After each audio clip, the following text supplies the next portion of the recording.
Bom dia, pessoal. Beleza? Bom, estamos chegando, né, no Grande Prêmio do Brasil. Hoje já é terça-feira, já está todo mundo aqui no Brasil, os equipamentos já estão também aqui, já estão em Interlagos, tudo sendo montado, aquela coisa toda. Foram 7 jumbos, né, de equipamentos que chegaram aí do fim de semana em Viracopos. Última corrida do Felipe Massa no Brasil, último Grande Prêmio do Brasil com um piloto brasileiro no grid durante algum tempo, a gente não sabe quanto. E eu tenho recebido mensagens, muitas mensagens, a gente recebe por todos os meios, né? De muitas pessoas perguntando, e aí, e agora? Quem é o próximo, né? Tem algum piloto brasileiro na bica para chegar à Fórmula 1? O pessoal que não acompanha muito o automobilismo acaba demonstrando uma certa angústia e quer saber quem tem por aí na fila, né? Eu diria para vocês que a fila hoje da Fórmula 1 não tem... Ixi, pode passar a mão na frente da câmera, Flávio. Eu ia tirar meu relógio. A fila da Fórmula 1 hoje não tem nenhum piloto brasileiro. E também não tem muitos pilotos de muitas nacionalidades, não. A gente tem visto aí nos últimos anos uma troca da guarda, pilotos muito jovens assumindo vagas nas equipes, como o Verstappen, o Ocon, o Verlaine, o Van Dorn, quem mais que a gente pode mencionar? O Hartley não, porque acabou sendo uma opção de última hora aí da Toro Rosso, mas o próprio Kvyat era um piloto muito jovem, ainda é jovem, mas já perdeu a vaga. Nós vamos ter no ano que vem, muito provavelmente, o Leclerc, Charles Leclerc, que é monegasco, piloto do programa de desenvolvimento da Ferrari, que deve correr na Sauber, e não tem nenhum brasileiro, né? Mas quem são os caras que estão correndo em algum lugar aí, tal, em alguma categoria? Bom, a gente tem hoje na GP2, da antiga GP2, que hoje passou a se chamar esse ano Fórmula 2, o Sérgio Sete Câmara, que é um jovem piloto que teve uma segunda metade, um último terço de temporada da Fórmula 2 muito bom, com vitória inclusive, com pódio, mas vai fazer mais uma temporada na Fórmula 2. E o que vai acontecer depois dessa temporada é impossível dizer.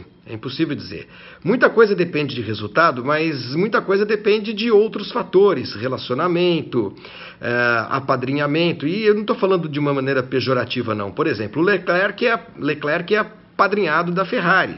A Ferrari escolheu o Leclerc, botou o cara para correr na Fórmula 2, ele ganhou o título, é um bom piloto. O Giovinazzi é um piloto também que a Ferrari tem investido alguma coisa. O Verstappen foi uma aposta da Red Bull, assim como o Sainz, assim como quem mais? O Ocon foi uma aposta da Mercedes, o Verlaine também.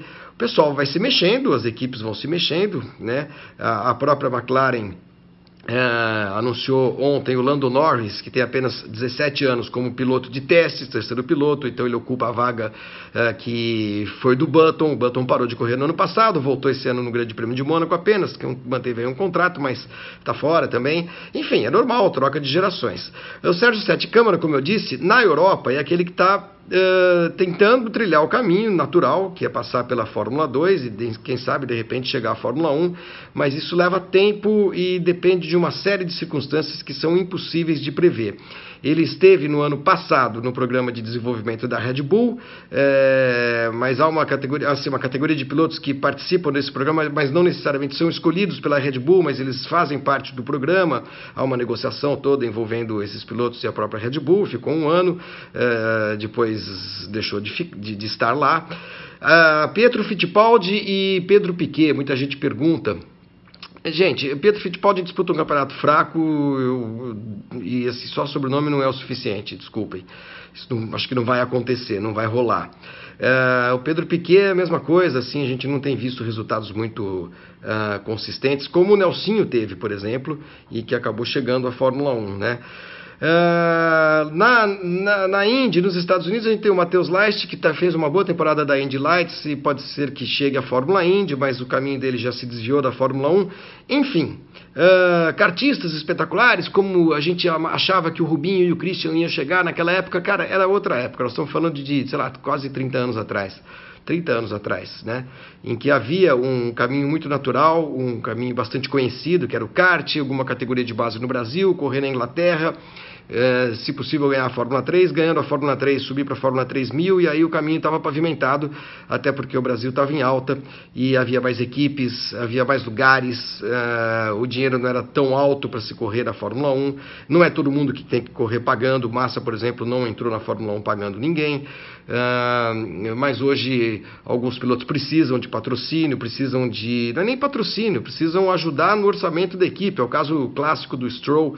Há outros que são, como eu disse, apostas de grandes marcas, de novo o caso do Ocon na Mercedes, do Verlaine. Gente, é assim, não há ninguém na fila e não adianta também a gente sair aqui procurando culpados, culpa de quem? Não é culpa de ninguém, a vida é assim, o mundo é assim, o automobilismo hoje no Brasil tem menos gente participando, tem menos gente correndo de qualquer coisa, começando, se interessando por começar uma carreira no kart, traçar um plano de carreira. É por isso que muitas vezes acontece de a gente ver pilotos que são oriundos de famílias de pilotos, né? Pode ser que os filhos do Barrichello um dia cheguem lá. O Rubinho está apostando nos meninos, eles gostam de correr, eles gostam de competição, andam meio de kart e tal, mas é tudo muito para frente, muito para o futuro e não dá para prever.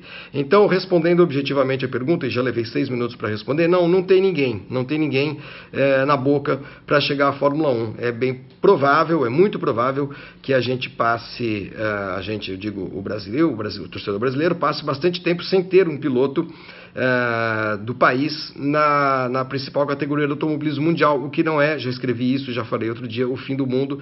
Isso aconteceu com a França, aconteceu com a Alemanha, aconteceu com a Itália, aconteceu com a Espanha, acontece de vez em quando, só não acontece com a Inglaterra, porque a Inglaterra tem uma massa de pilotos muito grande, e a Alemanha já faz algum tempo, desde o advento de Schumacher, que vem formando algumas gerações muito boas de pilotos, Vettel, Rosberg, o próprio Verlaine, enfim, o Hülkenberg, tem muita gente aí correndo, alguns que chegam e saem, o Glock, quem mais? O Sutil. Realmente a Alemanha aproveitou bem a era do Schumacher, que foi uma era muito longa.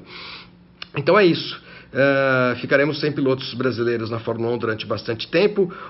Alguns que estiveram lá ficaram muito pouco tempo. Há uma geração que eu achava que ia durar mais tempo na Fórmula 1, como essa formada pelo Bruno Senna, pelo Lucas de Grassi e pelo próprio Felipe Nasser. O Bruno talvez não, porque chegou um pouco tarde, mas alguns pilotos acabaram tendo de mudar o caminho, mudar a trajetória e estão sendo muito felizes onde estão, inclusive casos específicos. O Nelsinho também se inclui nessa turma, mas o caso específico do Lucas, campeão na Fórmula E,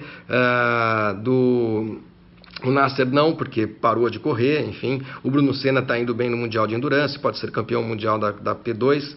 Então é isso. A Fórmula 1 hoje é para muito pouca gente, né? São apenas 10 equipes. E para fechar, a gente pode também olhar para aqueles que estão hoje com contratos e pode prever que alguns deles, a maioria, vai ficar bastante tempo ainda na Fórmula 1. Então as vagas elas não serão abertas com muita frequência e normalmente quando isso acontece pelos arroubos de maluquice ou de rigor da Red Bull, que tem substituído o piloto com bastante frequência. Tá bom? É isso, gente. Nossa, que vídeo longo, hein? Tudo para dizer que não tem ninguém. Tá vendo como é que é, Rolando Lero? Até amanhã, GP às 10.